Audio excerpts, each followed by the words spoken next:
can't stay up for the draft. It's too unpredictable. My spreadsheet today is a disaster. It's a disaster. My eyes are stinging. I didn't even write down the Lisa Lanier Lawyer Up segment in 2 hours. I don't even know the stories. She better know them. I don't know them. Boy. I mean, I'm skating on thin ice. Well, you know what we didn't do was go over your top 10. I know. I know I didn't do very well. Yeah, you got a few. Yeah. But it definitely not a lot. I mean, frankly, it's very expert picks. Yeah, it is. And what threw it off was when San Francisco didn't go with Mac Jones at number 3 and went with Trey Lance, then everything was thrown off. And then Mac Jones just fell right to the Patriots, littlest Patriot texted me. Oh, is he strutting around today? Yeah. Almost, now he wants to talk draft? Almost 11 o'clock, he goes, there's the next Tom Brady. I said, okay, give it. Don't you? You know what they did was take the sad pictures of them in their boxers and put them side by side and was like, here we go. That is the next Tom Brady you're looking at. 2.0. Bill Belichick knows what he's doing. That's right. Did the quarterback whisperer do it again?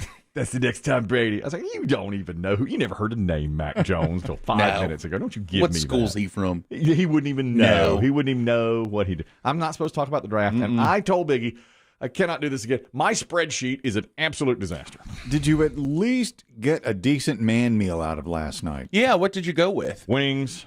And yes, really good. Really good. I just made the decision. I just said to the women in my house, look, this is guys' night. This is guys' night, and we're having wings, and we're having blue cheese and ranch, and I just told them to suspend the carrots and celery, and we got chips and fries and all of it, and I'm just like, let's just do it. Did you have it delivered, or did you pick up? I picked up on the way home. Let me tell you, I'm glad wing restaurants have gone to the. Notice a lot of them now ask you if you want carrots and celery.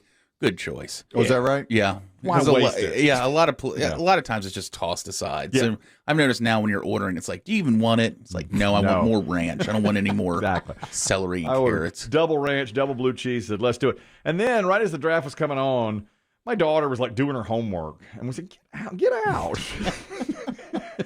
She's like, can I get some quiet? No, you can get out. That's right. And I had that, I just had that room wired for surround sound. My son said, crank it up. And my wife went to bed, and she goes, I can't even hear myself think. And we went, that's right. It's Kings of Leon. That's right. It's man's night. What did the citizens of Cleveland boo the commissioner lustily? They did. As is their job? They booed him. He's like, bring it on. Let's have it. He does that every year now. He does that. And then, now it's 10:30 at night, and 2 dear friends said, we're having lunch tomorrow. We want you to join us. I had to make up a lie. It's like, no, man, I got a meeting. I can't. There's no way. No. There's no way I can make that. He schedules Friday meetings. And both of them said, it's clear you're lying. It's so obvious. It's because you're staying up late tonight. What? No, I'm not. I said, man, I got a meeting. They're like, who's the meeting with? Quick, before you can think up at night. Yeah. I was like, Bill Clinton. I could tell you're... At least he's still alive. I'm part of the Buns infrastructure board. What? Yeah, we're infrastructuring. I don't know what I'm doing. I could tell your mood changed after your pick, too, because I started noticing when he's depressed, he works on put-up or shut-up games, it seems. So wrote 4. Yeah, so my email starts dinging. Oh, my God. I'm like, I sure did. Somebody's sad. I sure did. I was like, well, might as well do this. If I'm up, I guess I'll work. Yeah. So I know the draft began. That's right. The broadcast began at 8 Eastern. Yeah. When did it end? 11:30. So you went to the end? I stayed until about 4 picks to go. It was about 11 o'clock. Did your boy stay up all the way? Yeah, he said, if the Broncos trade for Aaron Rodgers, do I have permission to wake you? And I said, not only do you have permission, you must wake me. I don't care. And he said, what about Mom? And I said, she'll be... We can't trade her, son. We've tried. She has a no trade clause. When you've been in the league as long as she has. Yeah. Yeah. Power shifts to the player. Yeah. She's got a 5 and 10 no trade. It kicks in. We're not doing that. We can't trade her. She is bulletproof. I said, why would you even think of something? How could you even think of something like that? No, she's not on the block. She's not. Yeah. I'm not taking calls on her. No. She has a high buyout clause. She does. Yeah. We can't afford that. Her salary cap. The cap room. The dead alone. The dead money. Yeah. We can't do that. There's no way. Speaking of... You'd really have to jigger the numbers, all I'd say. Oh, God, yeah. I'd have to get my salary cap expert in on that, and that can't be done. This is about love, and I relate it to something Biggie has done here. Keifer Sutherland and Jason Patric are speaking out for the first time about their love triangle with Julia Roberts. This was something that happened in the 90s, early 90s. I didn't know about this. You didn't know? No. Keifer Sutherland. Were they each engaged to her? Sutherland was engaged. Okay. They were living together. They were supposed to get married on June 14th of 91. When she shot Sleeping with the Enemy, she was dating Keifer Sutherland. I didn't know that.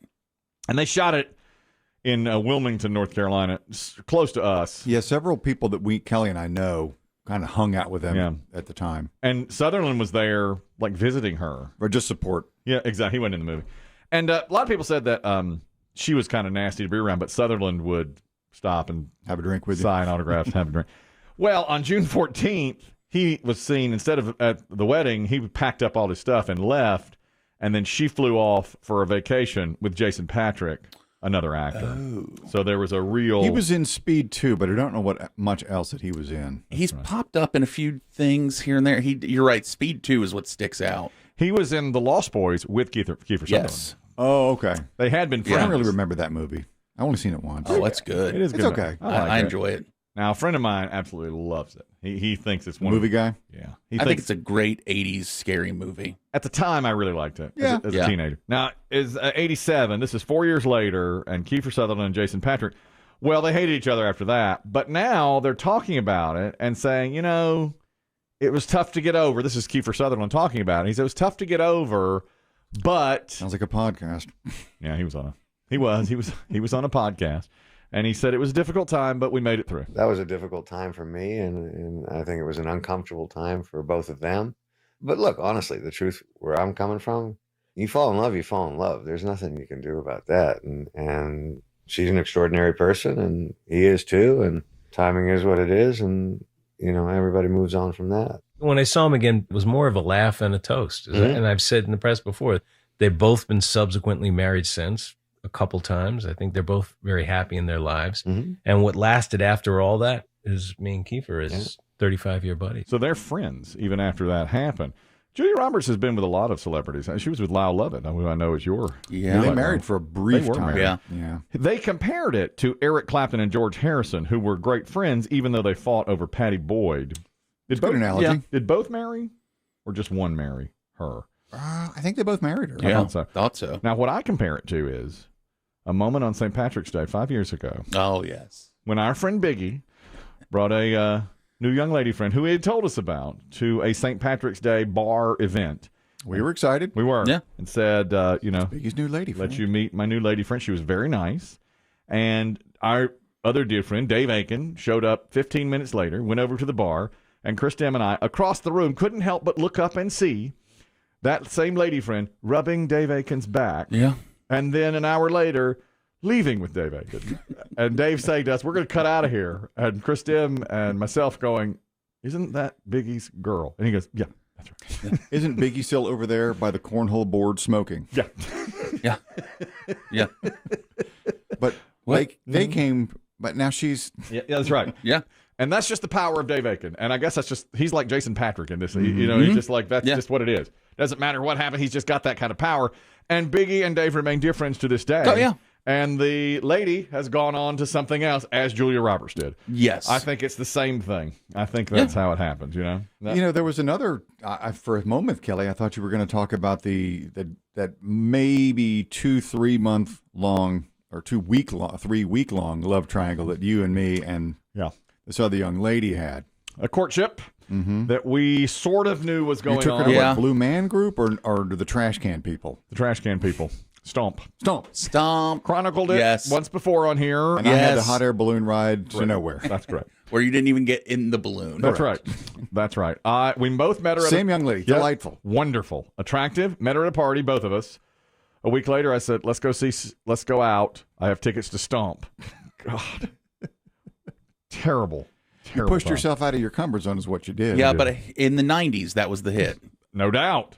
If it wasn't that other guy, who's that guy that dances what was that thing called? River Dance. There was River Dance. Oh, yeah. The Lord of the Dance. Michael Flatley. Yes. And now the shirtless Irishman. Correct. And now we see Stomp, and then Chris Demm, unbeknownst to me, had invited her on a hot air balloon ride.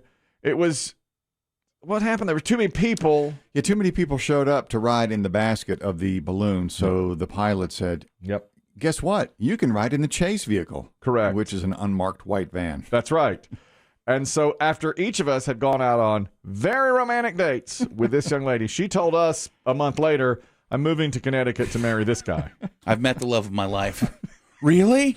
It's neither of you. Anyone but you. Anyone but you. Exactly. So you're right. Yeah. I guess we'll do a show together. Yep. Instead. That's true. That's pre-morning? Or was that pre-morning show? Oh, yes. That was like 97 probably. Yeah, I mean, it was a long, 96. Yeah. It was a long time ago.